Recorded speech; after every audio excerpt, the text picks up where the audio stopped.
Isang magandang mapagpala, mapagbiyaya at makadiyos po na maga sa bawat isa. Maraming salamat po sa iyong panahon upang sa muli tayo sama-sama upang pakinggan ang salita ng ating Panginoon. Dito na po tayo sa mga awit 31:10, aking pong babasahin. Pinagod ako ng aking kalungkutan, dahil sa pagluhay, umikli ang aking buhay. Pinanghina ako ng masuliranin, pati mga buto ko'y naagnas na rin. Purihin nawa ang Diyos sa pagbasa ng kanyang salita, tayo manalangin. Lord, maraming salamat po sa karagdagang buhay na ibigay mo sa amin. Lord, maraming salamat sa pangalan ni Jesus namin, Panginoon tagapagligtas. Amen.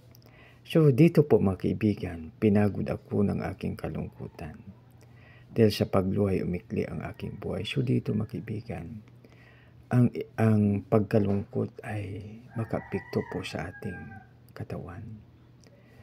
Kaya tayo ay dudulog sa hari ng mahari, sa Diyos ng mga Diyos, sa Panginoon, upang ang kalungkutan natin ay mawala. Kaya anumang lungkot ang naranasan natin, mayroong Diyos na siyang tutulong sa atin, nabigyan tayo ng comfort. Ang God the Father is a helper, Jesus a comforter, plus the Holy Spirit. Kaya hindi po tayo dapat malungkot ng sobra. Dahil sa pagluhay, umikli ang aking buhay. So, ang pagluha o pag-iyak ay malaking pakinabang sa atin. Kaya makibigan, kung ano man yung napakabigat yung ating puso, iiyak po tayo.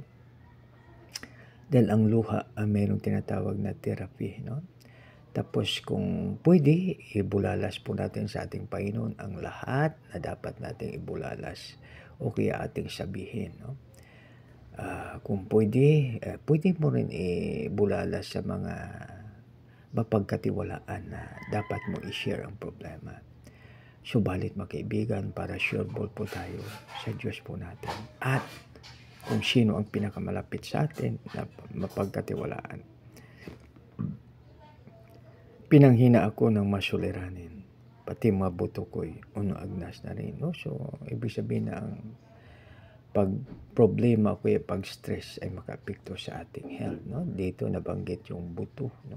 So, ibig sabihin na tulad sa aking kaibigan, na karoon siya ng malaking problema. 3 araw siyang hindi nakabangon. So, dahil sa napakatinding suliranin, so, balit, huwag tayong mawala ng pag-asa. Dahil ang ating Panginoon ay ating pag-asa. Dahil siya ay matatag, hindi tayo dapat manghina. Ano man ang ating pagsubok sa buhay, sa harapan natin, may pagsubok sa likuran natin, mayroong challenge sa kanan, mayroong mga nagpapalungkot sa ating puso, sa ating kaliwa ay mayroong challenge din po. Ang gagawin po natin ay magtingala at tatawag sa Diyos na siyang sasagot sa ating panalangin. Maraming salamat. Tayo na po'y manalangin. Panginoon, maraming salamat, Lord, na Ikaw ang aming Diyos. Ikaw ang aming ilaw. Ikaw ang aming gabay at ang aming patnubay, O Lord. At Ikaw ang aming pag-asa. Lord, maraming salamat. Sa aming dakilang Ama, ang Diyos na Arbami, sa katakob, dinadaling po namin ito sa matamis na pangalan na yung anak na si Jesus naming Panginoon tagapagligtas. Lahat po'y magsabi ng Amen. God bless us all.